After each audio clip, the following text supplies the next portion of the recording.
Puji Tuhan, haleluya. Haleluya. Saya percaya bisa lebih baik lagi. Haleluya. Puji Tuhan. Salam sejahtera bagi kita semua.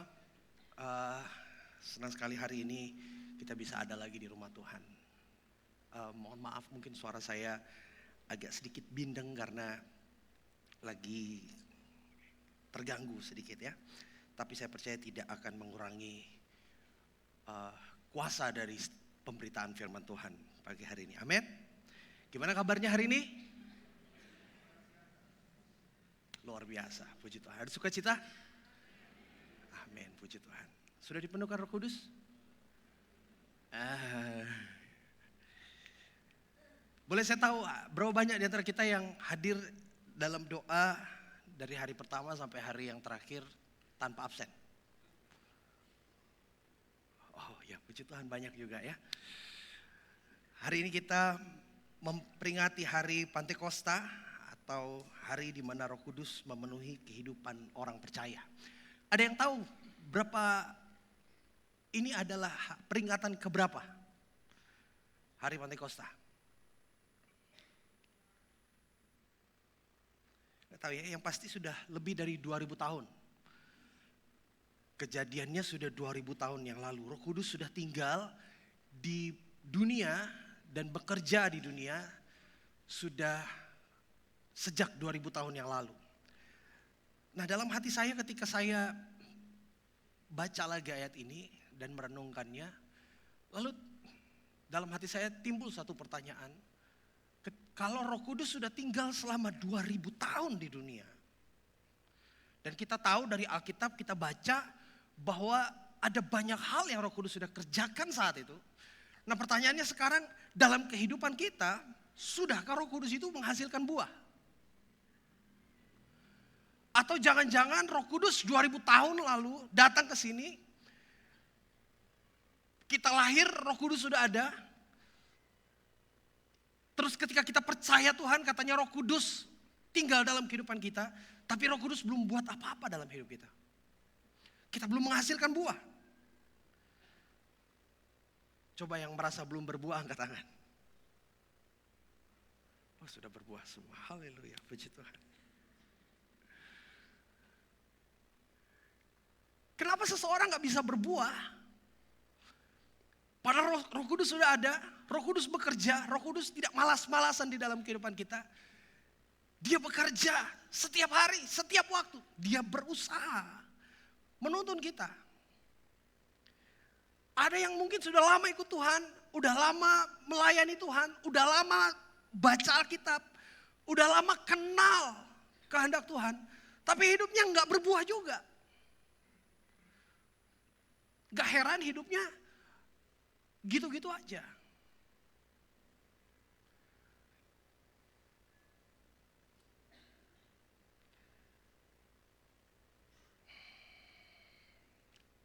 Coba kita lihat Galatia 5 pasal 5 ayat 22.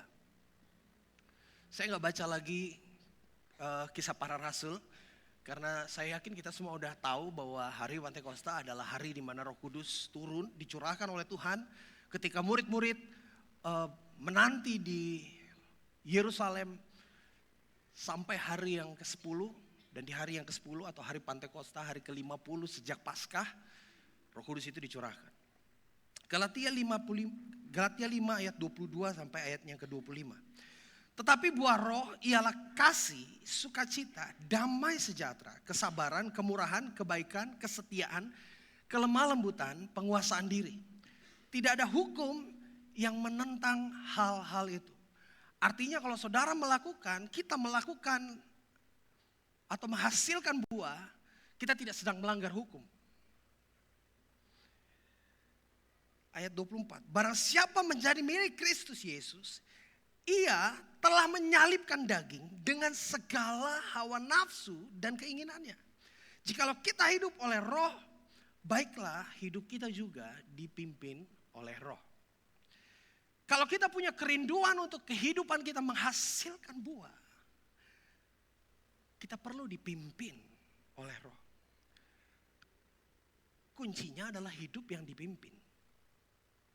Minggu lalu saya udah kasih tahu apa bedanya diarahkan, dipimpin, dan dituntun. Ya. Kehidupan yang dipimpin artinya pemimpinnya jalan di depan. Kita ada di belakang dari pemimpin itu. Dan untuk bisa dipimpin, kita perlu yang namanya taat. Amin. Ini adalah poin ketiga dari khotbah saya minggu lalu. Untuk alami pimpinan Tuhan, kita perlu terhubung dengan Tuhan. Kita perlu bisa mendengar suara Tuhan. Kita perlu memperhatikan suara Tuhan. Dan yang terakhir, kita perlu taat. Kita baru bisa mengalami dampak baik dari pimpinan Tuhan. Bukan ketika kita terhubung dan bisa mendengar. Tapi ketika kita taat kepada Tuhan. Ketika kita taat terhadap suara yang kita dengar. Karena keterhubungan dan bisa mendengar suara Tuhan tidak berdampak banyak buat kehidupan kita kalau kita tidak mulai taat. Dan sayangnya ada banyak orang bisa mendengar tapi gak banyak yang mau dengar-dengaran. Betul gak? Iya, ada banyak orang bisa dengar suara Tuhan. Saudara datang ke gereja, dengar firman Tuhan, dengar suara Tuhan. Tapi belum tentu mau dengar-dengaran. Pulang dari sini belum tentu mau melakukan. Saya punya ilustrasi ini sebenarnya harusnya minggu lalu ya. Harusnya minggu lalu. Cuma karena waktunya mepet, belum sempat dicet, jadi ditunda 1 minggu. Tapi gak apa-apa. Ini adalah, saya kasih tahu niatnya ya. Niatnya adalah papan penunjuk arah. Ya kan? The direction, arahan. Nah, kita tahu firman Tuhan bilang bahwa Yesus adalah satu-satunya jalan. Dia adalah jalan, kebenaran, dan hidup. Ya, one way, Jesus the way, the truth, the life. Ini panahnya ke sana. Ya. Ini nih, ya. Lalu yang sebaliknya sedang memberitahu kita bahwa kalau kita belok ke kiri dari saudara, itu jalan kepada kebinasaan. Ketika kita melakukan dosa, kita akan alami yang namanya maut. Nah, pertanyaannya kalau kita udah baca papan penunjuk arah, kita kira-kira mau belok kemana? Pernah nggak kalau kita udah tahu tujuan? Minggu lalu saya tampilkan gambar papan penunjuk arah di jalan. Kalau kita sudah lihat penunjuk arahnya, kita udah tahu arahnya mau kemana, tujuan kita mau kemana. Misalkan Bapak Ibu mau ke Balikpapan, lewat Sungai Dama. Terus ada tulisannya tuh, Balikpapan lurus lewat tol. Tulisannya gitu. Oh udah tahu nih, Balikpapan lurus. Pernah gak dengan sengaja belok ke kiri? Saya mau ke Balikpapan, Balikpapan lurus. Belok kiri Pernah gak? Itu namanya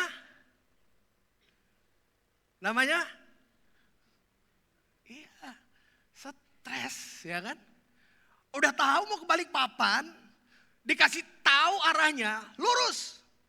Malah belok. Namanya stres. Pertanyaannya sekarang, kalau kita udah dengar firman Tuhan bilang, ampuni. Kita ampuni gak? Aku pengen masuk sorga, aku pengen ke rumah Bapa. Terus Bapa bilang, aku akan tunjukkan jalannya kepadamu. Aku akan kirimkan rohku untuk menolong kamu. Temukan jalan itu. Oke Tuhan, thank you. Terus Roh Kudus bilang, ampuni. Kalau mau ke rumah Bapa, ampuni. Kita ampuni gak? Benar kita ampuni. Kalau firman Tuhan bilang, beri. Kita beri gak? Kalau firman Tuhan bilang kasihi, kita kasihi gak? Kalau firman Tuhan bilang berdoa, kita berdoa gak?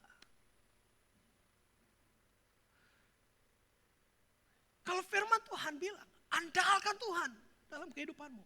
Apapun yang kamu hadapi, kita andalkan Tuhan gak? banyak kali kita tuh tahu, kita bisa dengar suara Tuhan. Kita udah baca Alkitab kita, tapi dengan sengaja kita melakukan sebaliknya. Dan kalau masih sering melanggar, padahal sudah tahu arahnya, tujuannya, dan masih berharap mencapai tujuan, itu artinya stres. Ya. Kepenuhan Roh Kudus itu tidak terjadi secara otomatis. Saya renungkan, kenapa bisa ada seseorang histeris ketika berdoa, dipenuhkan Roh Kudus. Kisah Para Rasul bilang seseorang itu ketika alami baptisan Roh, dia akan berbahasa lain. Ya kan? Ada yang histeris, ada yang teriak-teriak, ada yang nangis-nangis. Tapi begitu keluar dari gereja, hidupnya kembali lagi ke settingan awal, seperti sebelum datang. Apakah itu kepenuhan Roh Kudus? Kepenuhan Roh Kudus tidak terjadi begitu saja. Artinya bukan sesuatu yang secara otomatis tanpa kita sadari, kita nggak sadar, tahu-tahu datang ke gereja kerasukan Roh Kudus. Enggak. Roh Kudus itu adalah, kepenuhan Roh Kudus adalah keputusan. Keputusan kita untuk mau dipenuhkan atau enggak. Karena Roh Kudus sudah dicurahkan. Gak bisa diukur dari seberapa banyak air mata yang kita keluarkan waktu kita berdoa. Gak bisa diukur dari seberapa banyak bahasa roh yang keluar dari mulut kita. Gak bisa diukur dari seberapa heboh kita berdoa. Ada yang suka berbahasa roh, tapi hidupnya gak menghasilkan buah. Tetap gak mengasihi. Tetap tidak ada kelemah lembutan. Tetap tidak ada kesabaran. Tetap tidak ada penguasaan diri.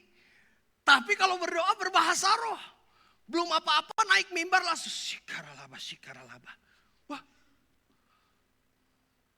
ini kita lagi latah dengerin shikaralaba ini dari mana? Dari pendeta lain? Dari hamba Tuhan lain yang sudah dipenuhkan roh? Lalu kita, oh itu bahasa roh. Oke, saya tahu sekarang. Saya catat shikaralaba, laba, sandalama. Akhirnya nanti waktu berdoa kita pakai tuh. Ada lagi yang bilang, kalau mau berdoa pakai bahasa roh. Karena bahasa roh itu mengandung kuasa. Siapa bilang? Firman Tuhan tidak pernah bilang. Hanya berdoa di dalam bahasa roh itu mengandung kuasa. Bahasa roh itu muncul dalam kehidupan kita untuk menguatkan kita. Ya loh. Doa yang mengandung kuasa adalah doa yang bagaimana? Adalah doa orang benar.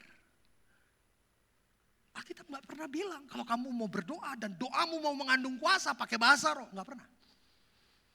Karena bahasa roh itu dipakai untuk kepentingan kita secara pribadi. Atau kalau itu merupakan karunia dalam kehidupan kita, Roh Kudus akan memberikan karunia berbahasa roh untuk kepentingan bersama. Kepentingan jemaat Tuhan. Dan di sana akan ada orang yang diberikan karunia juga untuk dapat mengartikannya. Jadi kalau kita nggak ngerti, itu nggak berdampak apa-apa buat kita. Kalau ada yang suka berbahasa roh dan berpikir berbahasa roh itu berkuasa, nanti ketika saya datang berdoa sama saudara, saya berdoa bahasa roh aja. Oh, shikaralaba. Terus nanti saudara yang didoakan bingung. Pastor doa apa tadi? Oh, saya berbahasa roh. Udah percaya aja. Kenapa? Ketika berdoa kita harus pakai bahasa yang bisa dimengerti. Supaya itu membangun iman. Kenapa kalau saya berdoa, saya lebih senang berdoa di telinga seseorang. Kalau Bapak Ibu perhatikan kalau saya berdoa, siapapun yang maju ke depan saya doakan, saya suka berdoa di telinganya. Kenapa?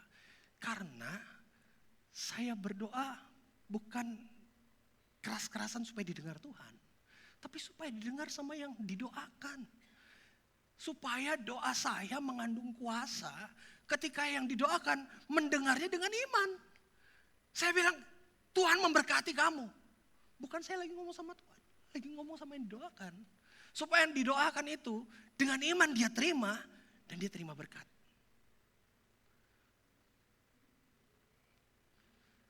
Jadi jangan kejar bahasa roh.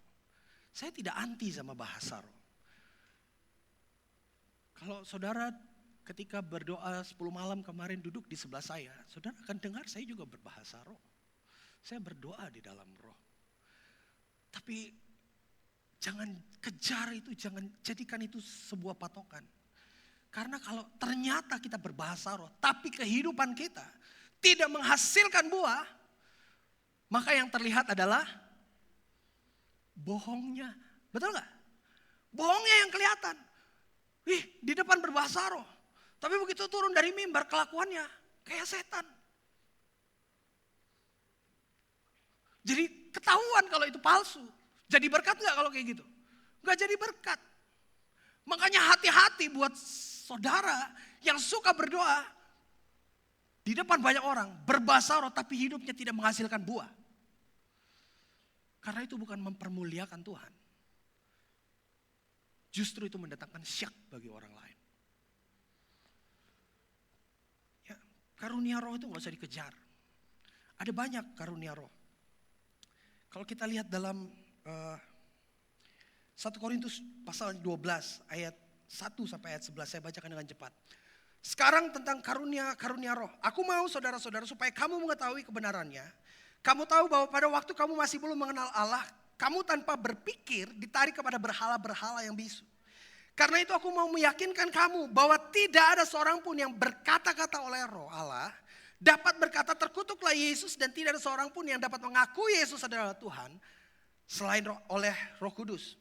Ada rupa-rupa karunia tetapi satu roh, dan ada rupa-rupa pelayanan tetapi satu Tuhan. Dan ada berbagai-bagai perbuatan ajaib, tetapi Allah adalah satu yang mengerjakan semuanya dalam semua orang. Tetapi kepada tiap-tiap orang dikaruniakan penyataan roh untuk kepentingan bersama. Jadi karunia roh itu untuk kepentingan bersama. Bukan supaya saya jadi terkenal, Tuhan kasih karunia roh untuk menyembuhkan, atau Tuhan kasih karunia untuk melakukan mujizat. Tiba-tiba saya bisa jalan di atas air. Buat apa? Ada gunanya enggak? Enggak ada. Kalau enggak ada gunanya, Tuhan enggak akan kasih. Sebab kepada yang seorang roh memberikan karunia untuk berkata-kata dengan hikmat. Ada banyak orang berpikir karunia roh itu tentang bahasa roh. Tapi sebenarnya enggak. Tidak hanya tentang itu saja, tapi juga tentang berkata-kata dengan hikmat. Dan kepada yang lain, roh yang sama memberikan karunia berkata-kata dengan pengetahuan. Kepada yang seorang roh yang sama memberikan iman. Dan kepada yang lain ia memberikan karunia untuk menyembuhkan. Kepada yang seorang roh memberikan kuasa untuk mengadakan mujizat. Dan kepada yang lain ia memberikan karunia untuk bernubuat. Dan kepada yang lain lagi ia memberikan karunia untuk membedakan bermacam-macam roh. Kepada yang seorang ia memberikan karunia untuk berkata-kata dengan bahasa roh. Dan kepada yang lain ia memberikan karunia untuk menafsirkan bahasa roh itu. Tetapi semuanya ini dikerjakan oleh roh yang satu dan yang sama, yang memberikan karunia kepada tiap-tiap orang secara khusus seperti yang dikehendakinya. Jadi karunia roh itu tergantung kehendak roh Allah. Gak perlu kita kejar. Yang perlu kita kejar itu buah. Karena ukuran seseorang dipenuhkan Roh Kudus itu adalah buah. Buah roh. Dan buah roh baru akan muncul dari kehidupan kita ketika kita mulai taat kepada roh Tuhan. Buah roh tidak terjadi secara otomatis, saya bilang tadi. Tidak tiba-tiba jadi penuh kasih, tiba-tiba jadi sangat sabar. Oh, pulang dari gereja, tiba-tiba jadi sabar banget. Diteriakin orang, sabar. Saya penuh Roh Kudus. Sabar. Ya kan? Istrinya marah-marah di rumah, kamu ini tetap bisa senyum. Wah, tiba-tiba nggak sadar tuh. Kenapa bisa tiba-tiba sabar banget? Nggak, itu semua keputusan. Mudah? Tidak mudah. Tapi bisa. Karena Roh Kudus sudah diberikan dalam kehidupan kita. Untuk menolong kita menghasilkan buah. Pertanyaannya adalah, mau gak kita memberi diri dipimpin oleh Roh? Buah Roh itu adalah akibat dari hubungan kita dengan Tuhan. Coba kita baca lagi. Galatia 5 ayat 22. Tetapi buah Roh ialah kasih, sukacita, damai sejahtera, kesabaran, kemurahan, kebaikan, kesetiaan, kelemah lembutan, penguasaan diri. Buah yang pertama atau rasa yang pertama, firman Tuhan bilang buah roh, bukan buah-buah roh. Berarti buahnya cuma satu, tapi ada 9 rasa. Itu sudah disampaikan oleh teman-teman hamba-hamba Tuhan selama doa dari hari yang pertama sampai hari yang terakhir. Rasa yang pertama adalah kasih. Gimana caranya kita bisa mengasihi seseorang? Bagaimana caranya hidup kita penuh kasih? Karena buah roh itu ketika dikatakan buah, berarti bicara tentang akibat dari sebuah sebab. Karena buah, betul? Itu adalah akibat dari sebuah sebab. Maka buah yang pertama ketika firman Tuhan katakan buah yang pertama adalah kasih. Gimana caranya hidup kita jadi melimpah akan kasih kepada orang. Kita jadi bisa mengasihi orang lain. Kita bisa jadi mengasihi sesama kita. Dimulai dari bagaimana kita mengasihi Tuhan. Karena 9 buah roh itu bicara tentang apa yang kita hasilkan dari hubungan kita dengan Tuhan. Kita tidak akan menghasilkan apa-apa kalau kita tidak terhubung dengan Tuhan. Atau kita gak punya hubungan sama Tuhan.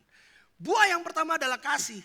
Kasih itu adalah buah dari kehidupan kita ketika kita mengasihi Tuhan. Makanya perintah yang baru tuh Tuhan bilang, kasihilah sesamamu seperti aku mengasihi kamu. Kenapa firman Tuhan tidak suruh lagi kita mengasihi Tuhan? Padahal perintah yang lama katanya kasihilah Tuhan Allahmu. Itu yang pertama dan yang terutama. Tapi di perintah yang baru sudah tidak dikatakan lagi. Karena setiap orang yang mau mengasihi sesama tidak bisa melakukannya sebelum mulai mengasihi Allah.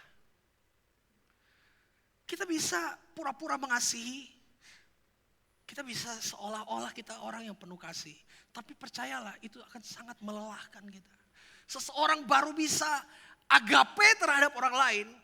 Kasih sama seperti kasih Allah kepada kita ketika kita mulai mengasihi Allah. Saudara mengasihi Tuhan? Buktinya akan terlihat dari cara kita mengasihi sesama. 1 Yohanes 4 ayat 20 firman Tuhan katakan, jikalau seorang berkata, aku mengasihi Allah, dan ia membenci saudaranya, maka ia adalah pendusta. Karena barang siapa tidak mengasihi saudaranya yang dilihatnya, tidak mungkin mengasihi Allah yang tidak dilihatnya. Jadi kalau kita bilang, oh saya mengasihi engkau Tuhan, I love you Lord. Tapi kita gak bisa mengasihi sesama kita. Kita masih membenci saudara kita. Kita masih benci orang tua kita. Kita masih benci sama teman kita. Kita masih benci sama gembala. Haleluya. Bertobat ya. Kalau ada yang kayak gitu. Ya. Ada yang benci sama gembalanya? Mungkin karena yang ini masih baru. Mungkin sama yang itu. Bertobat kalau ada, ya, bertobat. Karena kita nggak mungkin bisa mengasihi Allah kalau kita tidak mulai mengasihi. Kita nggak mungkin bisa bilang bahwa kita mengasihi Allah kalau kita tidak mengasihi sesama kita. Dan kita nggak bisa mengasihi sesama kita kalau kita belum mulai mengasihi Allah dalam kehidupan kita. Yang kedua, buah yang kedua, sukacita. Sukacita itu munculnya gimana sih? Kalau buah roh bilang sukacita dan firman Tuhan katakan kita dipimpin oleh roh, kita akan menghasilkan sukacita. Apakah setiap bangun pagi terus kita sugesti diri kita, ayo sukacita, sukacita, sukacita, gitu? Terus tiba-tiba ketemu orang murah senyum. Gak ada sebabnya. Itu namanya stres. Gimana caranya supaya kita bisa menghasilkan buah yang namanya sukacita? Saya mau kasih tahu, sukacita baru muncul dalam kehidupan seseorang ketika seseorang melakukan dengan sengaja yang namanya bersyukur. Bersyukur itu bisa dilakukan dengan sengaja nggak? Bisa. Dan setiap orang yang bersyukur, hidupnya penuh sukacita. Kita nggak bisa bersukacita tanpa rasa syukur. Nggak bisa. Coba deh. Rasanya kurang terus. Rasanya nggak puas terus. Terus disuruh sukacita. Bisa nggak? Itu namanya stres. Kita baru bisa bersukacita kalau hidup kita penuh syukur. Dan bersyukur membuat kita bisa menikmati hidup. Karena hanya yang kita syukuri yang bisa kita nikmati. Bersyukur atas orang yang ada di sebelah kita. Saudara bersyukur punya suami yang ada di sebelah. Bersyukur punya istri yang ada di sebelah. Kalau gak bersyukur gak bisa dinikmati. Setiap ketemu rasanya, aduh Tuhan, kenapa ketemu dia lagi? Capek saya Tuhan. Gak betah di rumah jadinya. Pengennya pergi terus. Baru dengar suaranya aja dak dikduk, bukan karena gugup, karena apa? Karena aduh dia lagi. Jadi bersyukur. Syukuri apa yang Tuhan beri dalam kehidupan kita. Kalau kita gak bersyukur, kita gak bisa bersukacita. Yang ketiga, damai sejahtera. Damai sejahtera itu buah dari apa? Kira-kira gimana caranya supaya kita punya damai sejahtera?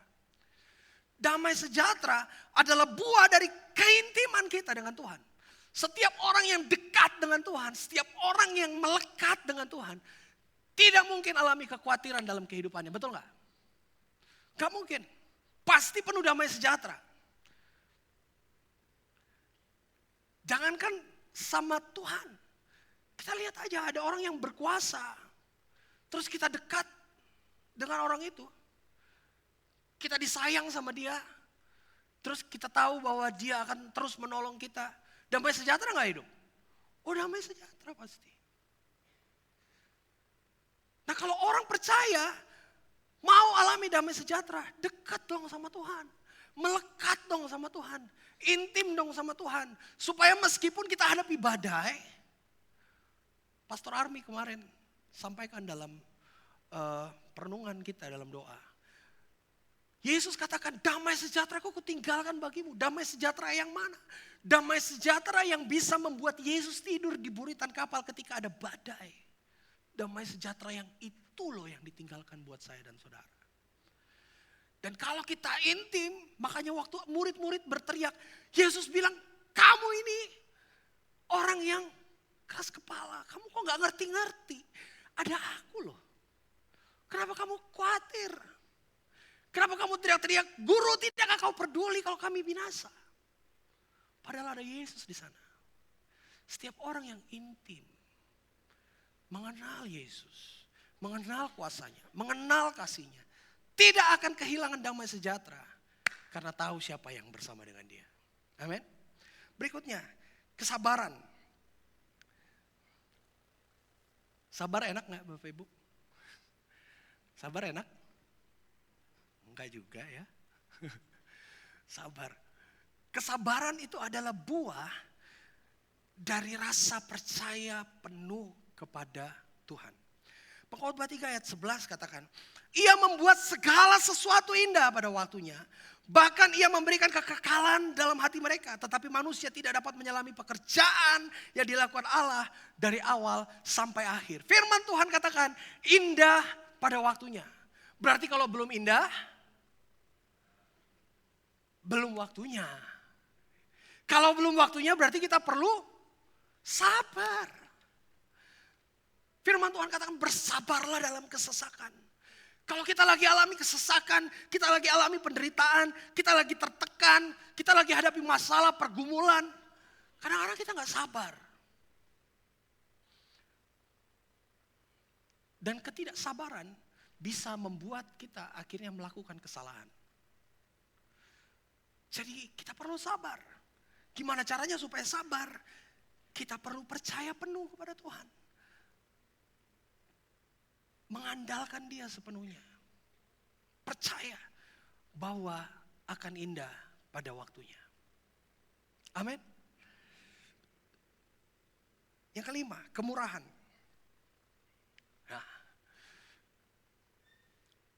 kasih, sukacita, damai sejahtera, kesabaran, kemurahan. Biasanya yang satu ini orang agak gak suka. Buah roh yang lain oke deh. Kasih oke bisa, sukacita ya. Karena sukacita itu kan kita yang nikmatin ya. Damai sejahtera juga kita yang nikmatin. Kesabaran, sabar, oke lah. Tapi kemurahan biasanya gak mau nih orang-orang melakukan. Kemurahan ya, bukan murahan. Ya, tolong dibedakan. Jangan jadi murahan. Buah roh itu adalah kemurahan, bukan murahan. Gimana caranya seseorang bisa alami kemurahan atau bisa memunculkan buah yang namanya kemurahan? Ketika kita alami yang namanya kelimpahan. Seseorang gak bisa jadi orang yang bermurah hati kalau dirinya tidak alami kelimpahan. Jadi kita bisa tahu seseorang menghasilkan buah yang namanya kemurahan ketika kita lihat, ketika orang itu mengalami yang namanya kelimpahan. Kelimpahan itu bukan bicara tentang uang, bukan tentang bukan tentang money. Tapi tentang sukacita, damai sejahtera, kebaikan, pengampunan, kasih dari Tuhan. Ketika itu melimpah dalam kehidupan kita, maka kita akan berkemurahan untuk memberikannya juga kepada orang lain. Kalau hari ini ada di antara kita yang masih susah mengampuni orang lain, sadarilah bahwa kita adalah orang-orang yang diampuni. Pengampunan dari Tuhan itu besar banget. Kadang kalau saya merenung sebelum saya tidur, saya bisa nangis sendiri. Kalau saya ingat dari mana Tuhan angkat kehidupan saya. Saya bilang, Tuhan, besar banget pengampunanmu buat aku. Bahkan sampai sekarang pun, kadang-kadang saya masih suka melakukan kesalahan di hadapan Tuhan. Tapi Tuhan tetap ampuni. Tapi giliran kita disuruh mengampuni orang lain, kita gak mau mengampuni. Sadar bahwa pengampunan Tuhan itu udah melimpah dalam kehidupan kita. Dan kalau kita jadi orang yang berkemurahan, tahu gak yang menikmati siapa? Orang-orang yang ada di sekitar kita. Coba cek, tanya suami atau istri atau anak atau orang tua yang ada di sekitar kita. Mereka nikmati gak kehidupan kita? Aduh, punya istri yang murah senyum. Ya kan? Ada kemurahan di sana. Penuh kasih. Ringan tangan bukan suka nempeleng ya. Ringan tangan itu artinya cekatan. Suka bekerja, rumah kelihatannya rapi. Aduh, suaminya rasanya diberkati Tuhan, betul gak? Suami juga yang cekatan bekerjanya berintegritas. Suami yang sungguh-sungguh bekerja, dia akan menghasilkan buah yang dinikmati oleh keluarganya. Jadi kalau suami kelimpahan, istri kecipratan. Kalau istri kelimpahan, suami kecipratan. Kalau orang tua kelimpahan, anak-anak kecipratan. Betul gak? Kalau jemaat kelimpahan,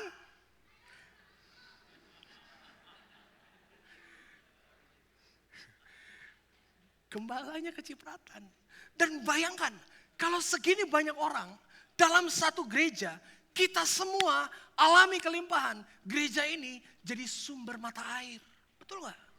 Jadi berkat buat kota ini. Untuk bisa jadi seperti itu, kita perlu dipenuhkan Roh Kudus. Supaya Roh Kudus melimpahkan kita. Sehingga kita jadi orang-orang yang berkemurahan. Berikutnya, yang keenam, kebaikan. Saudara orang baik? Ada yang gak baik di sini? Baik itu buah dari apa? Baik itu buah dari pertobatan. Kita gak bisa melakukan yang baik kalau kita gak mulai bertobat.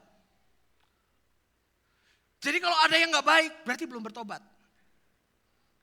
Kalau ada yang begitu, hari ini bertobat. Yang baik itu bukan cuma kelakuannya loh, tapi pikirannya juga. Pikirannya baik, perkataannya baik, kelakuannya baik. Karena firman Tuhan bilang, orang baik mengeluarkan hal-hal baik dari perbendaharaan hatinya yang baik. Apa yang kita keluarkan, yang muncul dari perilaku kita, perkataan kita, muncul dari perbendaharaan hati yang baik. Kalau belum baik, bertobat. Bertobat. Yang belum bertobat sama-sama katakan bertobat. Puji Tuhan ya.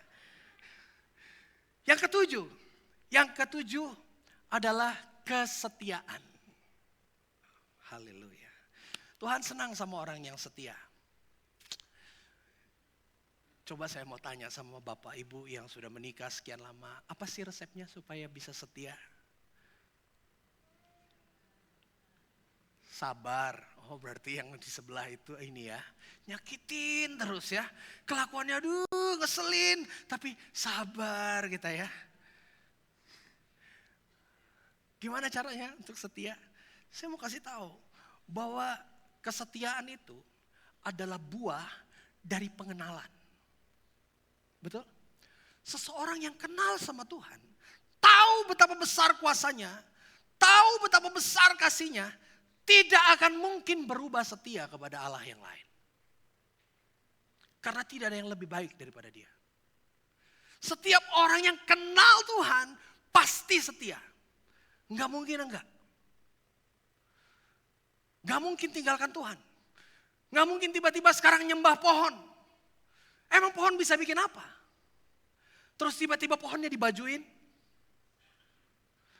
Dipasangin lilin. Terus diajak ngomong. Tuhan, tolong aku. Terus ketiup angin tuh pohon. Oh Tuhan terima kasih. Tuhan sudah dengar dong. Loh, itu namanya stres. Iya. Kalau orang kenal sama Tuhan, kita gak akan mungkin berubah setia. Coba saya tanya, saudara hari ini masih cinta uang? Gak berani jawab ya, nanti dikeluarin ayatnya. Setiap orang yang mencintai uang, cintakan uang adalah akar dari segala kejahatan. Waduh, salah lagi nanti ya kan, gak boleh sembarangan ngomong sama pendeta nih, nanti keluar ayat. Banyak orang cinta sama uang. Kenapa? Karena tahu apa yang uang bisa lakukan. Betul gak? Dengan uang sepertinya kita bisa kejar semuanya. Saya mau kasih tahu. Ada satu quotes pernah bilang gini. Uang tidak bisa membeli kebahagiaan. Betul? Kecuali banyak. Kalau uangnya banyak bisa beli kebahagiaan. Tapi kebahagiaan itu semua yang bisa dibeli sama uang sifatnya sementara. Kita akan terus kehausan lagi, gak akan pernah cukup. Kita akan pengen lagi, nambah lagi. Tapi setiap orang yang hidup dekat dengan Tuhan, firman Tuhan katakan ketika kamu minum air ini, kamu tidak akan haus lagi. Bahkan dari hatimu akan muncul mata air. Wow. Ada banyak orang cinta sama uang. Dan rela diperbudak sama uang. Hari Minggu gak ke gereja karena mau cari uang. Padahal hari Minggu waktunya cari Tuhan. Tapi cari uang. Pontang-panting cari uang. Siang malam. Capek pun, aduh pokoknya cari uang. Padahal udah kaya. Duitnya udah banyak. Tapi kayak aduh ini gak bisa dilewatkan nih. Cari uang. Karena tahu, kenal apa yang uang bisa lakukan. Nah kalau kita tahu dan kita kenal apa yang Tuhan bisa lakukan, kita akan cari Tuhan terus. Gak peduli capek, gak peduli siang atau malam, kapanpun, dimanapun, cari Tuhan. Karena kenal apa yang Tuhan bisa lakukan dalam kehidupan kita. Kenal sama Tuhan dong. Kalau belum kenal, kenalan dong sekarang. Iya kan? Tuhan kenal kita loh. Tapi kita mungkin gak kenal Tuhan. Tuhan kenal kita, makanya Tuhan setia sama saya dan saudara. Dia tidak pernah tinggalkan. Kita gak setia karena kita gak kenal. Kenal sama Tuhan. Amin. Yang ke-8, kelemah lembutan. Pastor Aldi bilang tadi malam, kelemah lembutan itu bukan satu hal yang murahan. Dan hanya orang-orang yang punya kelemah lembutan yang bisa dipakai oleh Tuhan. Hanya orang-orang yang punya kelemah lembutan yang bisa dipakai dengan luar biasa. Lawannya kelemah lembutan adalah kasar. Dan biasanya orang yang gak bisa lemah lembut itu adalah orang-orang yang tertekan, betul gak? Dia tertekan, panik, khawatir, takut. Orang-orang seperti itu, apalagi hidup dalam ketakutan, kekhawatiran, sulit untuk jadi lemah lembut. Maka kalau kita renungkan, kelemah lembutan adalah buah dari kedamaian. Setiap orang yang ada damai di dalam hatinya, ada ketenangan di dalam hatinya, ada kerendahan hati, maka yang muncul dari hidupnya adalah kelemah lembutan. Diperlakukan seperti apapun oleh dunia ini, yang muncul adalah lemah lembut. Enggak tiba-tiba jadi kasar. Ada pengendalian diri di sana. Karena ada ketenangan. Dan hanya bisa kita lakukan ketika kita dipimpin oleh Roh. Yang ke-9, yang terakhir adalah penguasaan diri. Menurut saya ini yang paling sulit. Sama seperti Pastor Aldi bilang juga tadi malam. Bahwa tanpa penguasaan diri maka 8 buah yang lainnya itu akan sulit untuk dilakukan dan jadi tidak berarti. Karena tanpa penguasaan diri, maka artinya kita sedang dikuasai oleh, kalau kita nggak menguasai diri kita, berarti diri kita sedang dikuasai oleh kuasa yang lain. Kuasa yang lain itu cuma 2. Roh Allah atau roh setan. Setan itu juga roh. Ya. Setan itu juga roh. Jadi hati-hati. Dan gak cuma roh setan yang bisa menguasai. Firman Tuhan dalam kitab Galatia itu bicara juga tentang kedagingan. Karena manusia punya keinginan, manusia punya emosi, manusia punya perasaan, manusia punya kehendak, punya nafsu, punya kebutuhan. Maka itu semua bisa mengendalikan kehidupan manusia.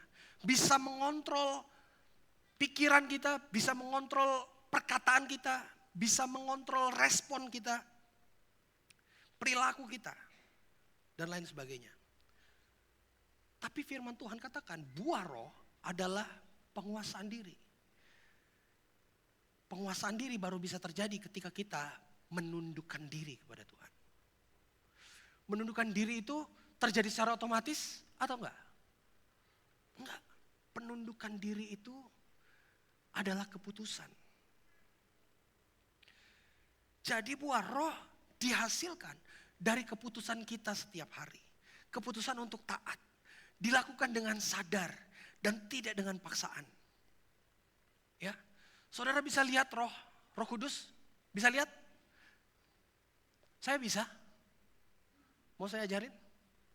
Caranya melihat Roh Kudus adalah ketika ada buah dalam kehidupan seseorang. Ketika ada buah ini, maka kita tahu ada Roh Kudus di situ.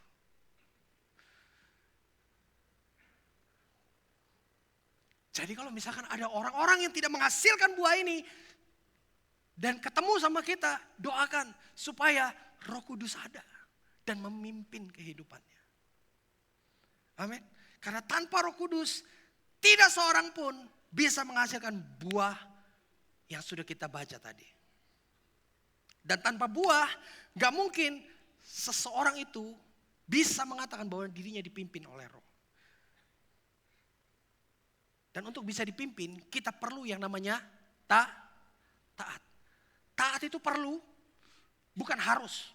Taat itu keperluan kita, bukan keharusan. Karena, kenapa memang gak harus? Karena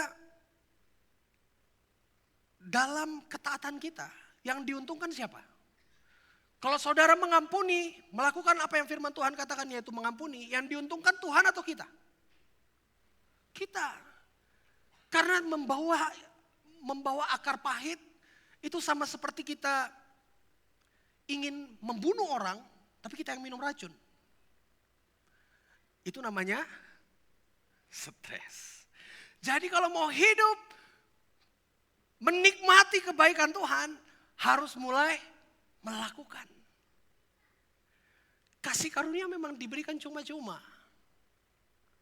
yaitu keselamatan.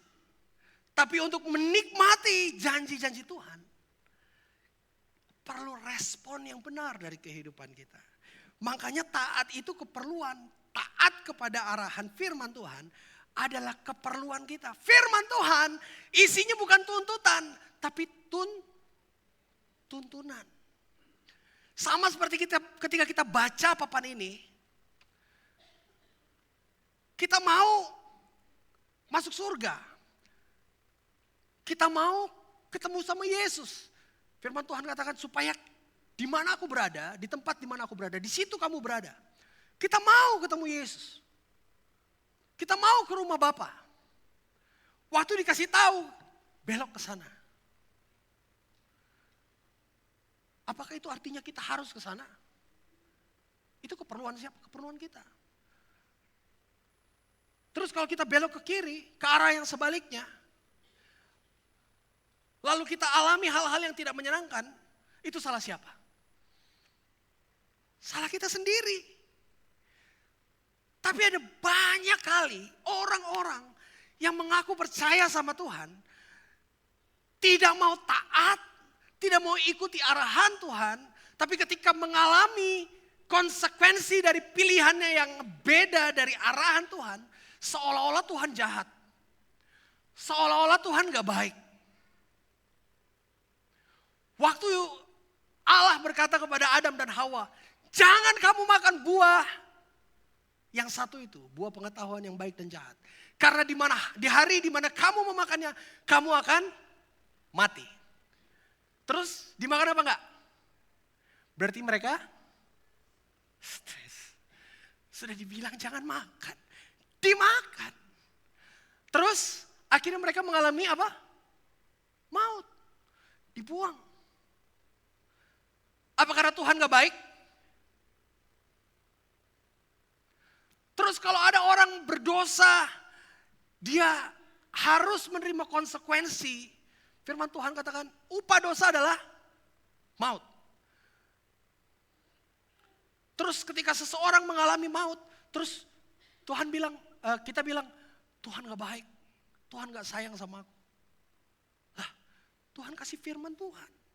Tuhan arahkan kita, dia kasih penolong supaya kita bisa ngerti apa yang Tuhan suruh dalam kehidupan kita.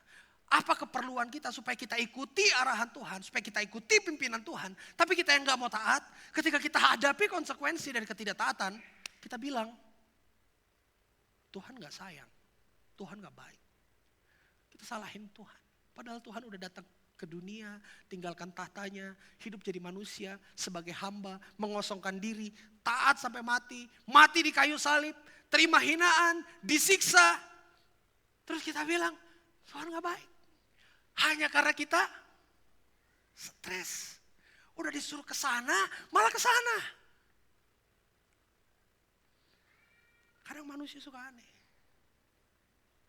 Alasan ketidaktaatan seseorang itu cuma dua. Yang pertama, bodoh. Saudara bodoh? Tentu tidak dong, ya kan? Orang-orang pintar semua di sini kan? Nah, yang kedua, kalau nggak bodoh, berarti memang nakal. Nah, pilih deh antara dua ini. Seseorang gak taat itu antara dua ini. Kalau gak bodoh, nakal. Kalau gak nakal, bodoh. Pengen dibilang apa? Orang nakal apa orang bodoh?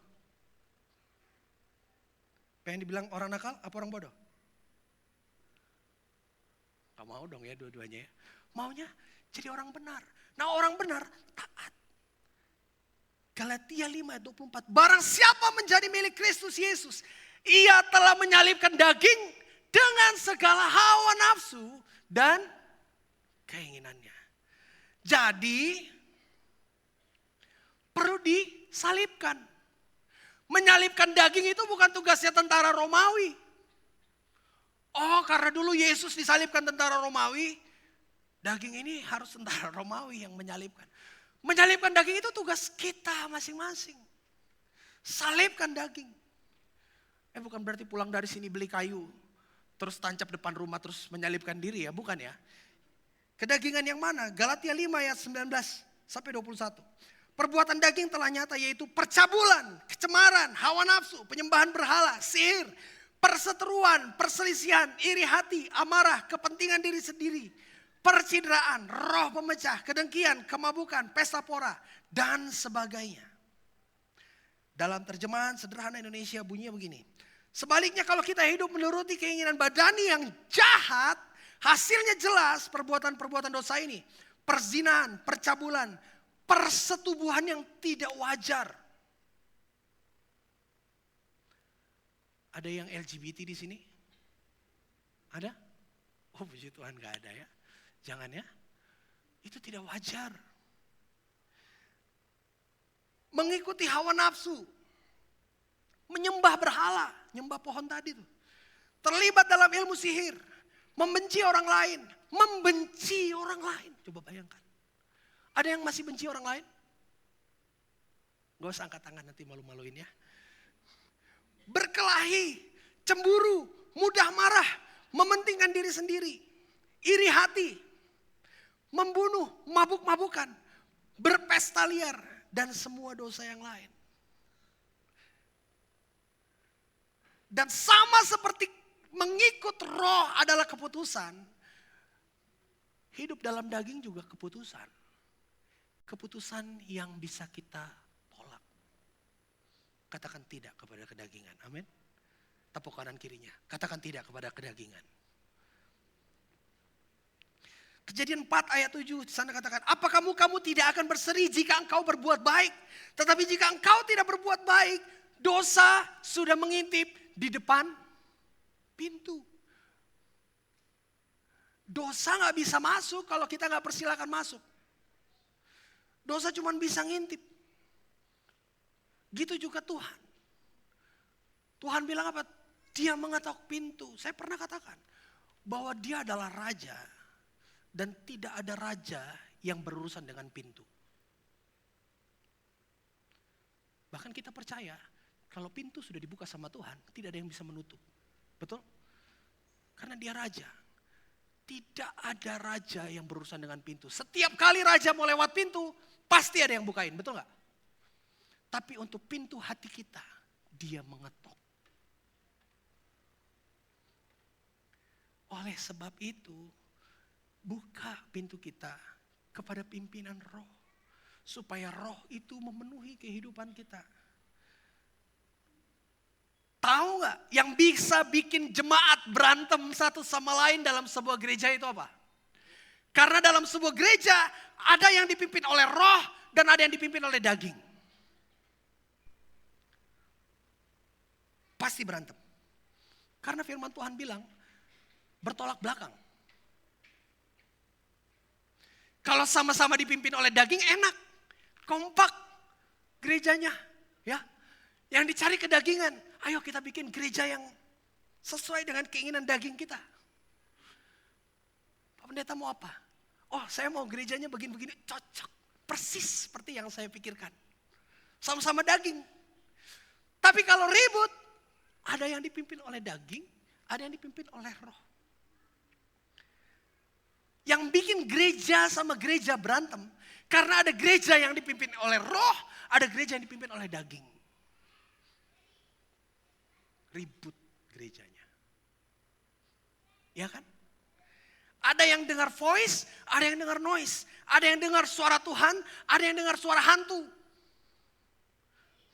Ada yang hamba uang, ada yang hamba Tuhan. Ada yang hamba kebenaran, ada yang hamba kejahatan. Ada yang gandum, ada yang lalang. Karena kalau semua tinggal dalam pimpinan roh yang sama, maka tidak mungkin terjadi perselisihan. Amin. Ada yang masih berselisih di sini? Siapa yang memimpin kehidupan kita? Itu pertanyaannya. Pastikan kita dipimpin oleh roh. Pastikan kita ikut kemana roh Allah menuntun kita, membawa kita pergi. Ya, kasih makan terus, ikutin terus. Siapa yang kita kasih makan akan jadi lebih kuat. Kalau kita kasih makan roh kita setiap hari, roh itu akan kuat memimpin kehidupan kita. Tapi kalau kita kasih makan daging kita, jangan heran daging kita lebih kuat. Hawa nafsu kita lebih kuat. Kepentingan diri sendirinya lebih kuat. Kasih makan roh. Ikuti pimpinannya. Dengarkan suaranya. Supaya dia bawa kita menikmati berkat-berkatnya. Supaya dia bawa kita kepada ending yang kita harapkan. Yaitu rumah Bapa. Kematian itu tidak menyeramkan Bapak Ibu. Itu menyenangkan. Kalau kita tahu kemana kita mau pergi. Ada yang takut mati di sini? Gak ada ya? Gak takut mati semua ini ya? Wih, berani mati semua ini. Luar biasa. Sekali Yesus tetap Yesus. Pasukan berani mati. Wih. Tapi di bawah ada tulisan kecil. Tapi nanti dulu Tuhan, jangan sekarang. Kalau kita tahu kemana kita mau pergi. Kalau kita ikuti arahan. Kita akan dibawa melewati perjalanan yang luar biasa. Extraordinary journey. Dan kita akan mencapai tujuan rumah Bapa yang kekal pada akhirnya. Dan di sana sukacita dan damai sejahtera kita kekal untuk selama-lamanya. Amin. Puji Tuhan. Ini firman Tuhan yang bisa saya sampaikan. Mari kita bangkit berdiri.